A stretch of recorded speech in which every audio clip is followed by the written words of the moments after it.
Olha só, 15 de novembro de 1889. É, uma data que todo mundo conhece, né? A gente aprende na escola, mas e se a história por trás da queda do Império tiver muito mais a ver com a vitória de uma ideia, de uma filosofia, do que com um simples golpe militar?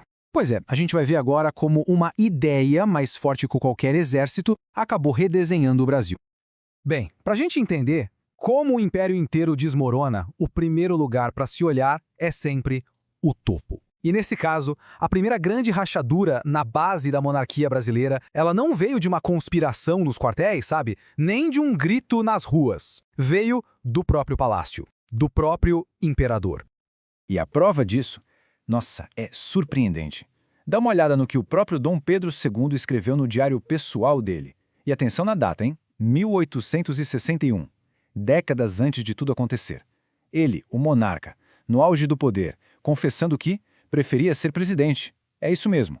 Ou seja, o líder máximo do império não era lá um grande fã do sistema que ele mesmo representava.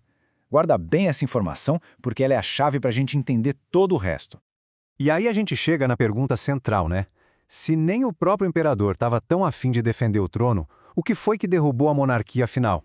Porque pensa bem, com um líder sem essa convicção toda, um vácuo de poder e de propósito se abriu no Brasil.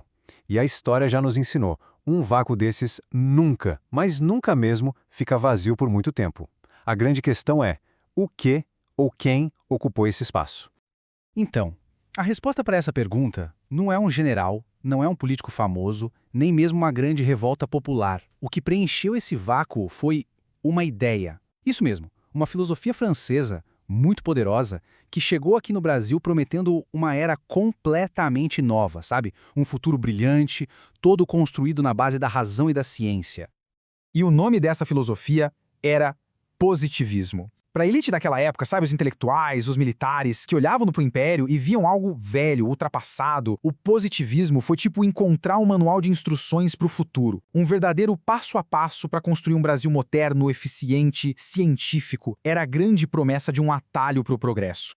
E os pilares dessa ideia eram, nossa, totalmente revolucionários. Para simplificar, o positivismo basicamente trocava a fé pela ciência, a vontade de Deus por leis sociais e a figura do rei pela humanidade.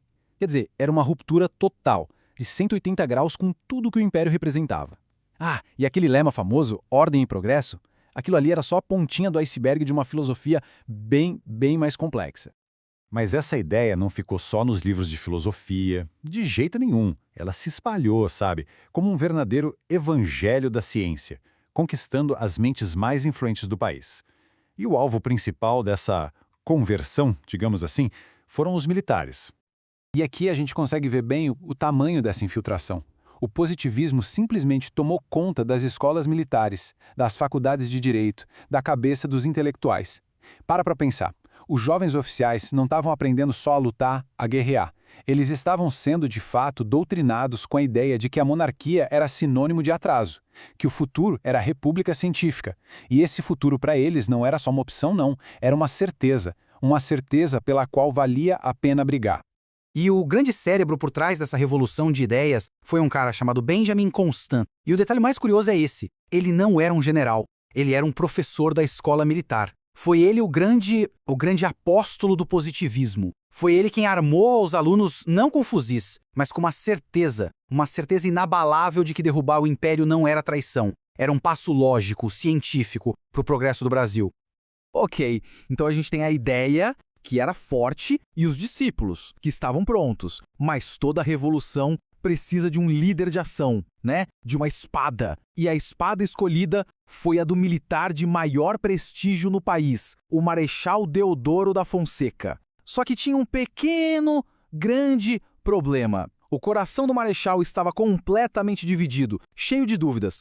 E esse contraste aqui é chocante. De um lado, o que o Deodoro dizia, ele era amigo pessoal do imperador, um monarquista convicto. Pouco antes do golpe, ele chegou a escrever que a república seria uma desgraça completa. Mas do outro lado, tal que ele fez, liderou as tropas que derrubaram tudo. Então fica a grande pergunta, o que fez esse homem mudar de ideia de uma forma tão radical assim, da noite para o dia, e virar o rosto da república? A resposta? Pressão.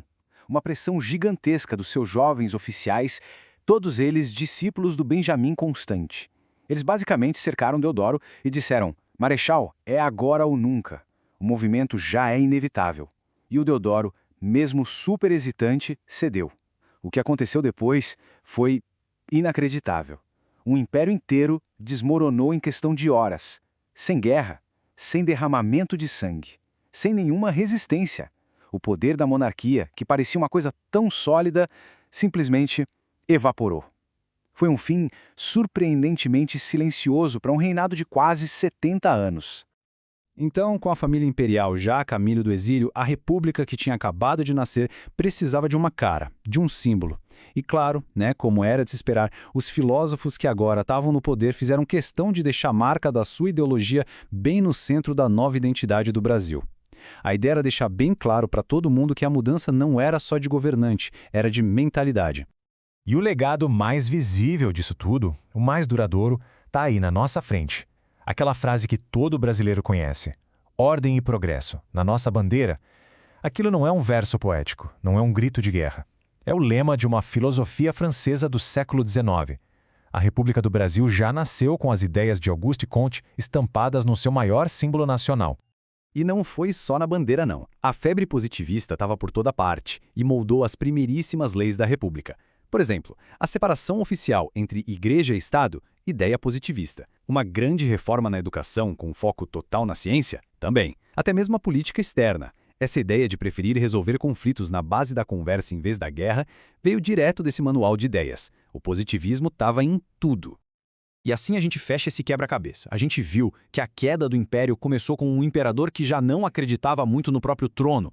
Viu que esse vácuo foi preenchido por uma filosofia muito poderosa, o positivismo, que conquistou a elite militar. E a gente viu como essa ideia, nas mãos de professores e de jovens oficiais, derrubou um regime inteiro em um único dia. No fim das contas, a proclamação da República não foi só uma troca de poder, Foi um projeto. Foi a tentativa de construir uma nação em cima das bases de uma teoria. E a pergunta que fica pra gente é: uma nação que nasce de uma ideia, de uma filosofia importada, que tipo de fundação é essa para encarar os desafios e as contradições do futuro? Fica aí a reflexão.